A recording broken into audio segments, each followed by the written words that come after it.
ఉమ్మడి విశాఖ జిల్లా పెందుర్తి మండల పరిషత్ కార్యాలయంలో అభివృద్ది పనులపై సమీక్షా సమావేశం జరిగింది.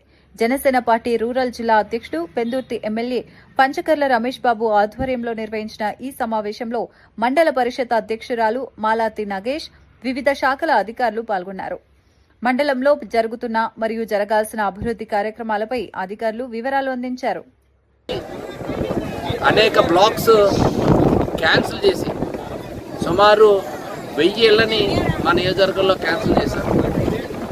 ఇక్కడ పద్మనాభపురంలో 1100 ఇళ్లకి ఆ రోజు టీడీలు కట్టడం, ప్లాన్ అప్రూవల్స్ తీసుకోవడం, సుమారు 5 బ్లాక్స్ ఇక్కడ క్యాన్సిల్ చేసి 17 బ్లాక్స్ నిర్మాణానికి కంటిన్యూ చేయడం అనేటువంటి జరిగింది. నాట్ స్టార్టెడ్ అని చెప్పి మిగిలినవన్నీ క్యాన్సిల్ చేశారు. అప్పటికే 17 బ్లాక్లు నిర్మాణ దశలో ఉన్నాయి.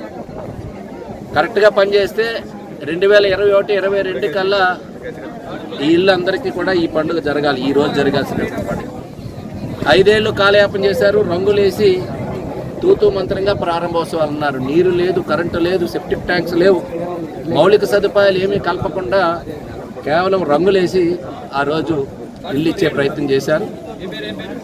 మన ప్రభుత్వం మరలా 24లో వచ్చిన తర్వాత మరలా వాటర్ సప్లై ఓవర్ ట్యాంక్ కట్టడం, ఇక్కడి నుంచి కూడా నీళ్ళకి ఆ సోర్సెస్ నుంచి ఇవ్వటం, అదేవిధంగా ఇక్కడ ఉండేటువంటి యూజీడీకి కనెక్ట్ చేయటం, అదేవిధంగా పవర్ సంబంధించినటువంటి మరి ఇక్కడ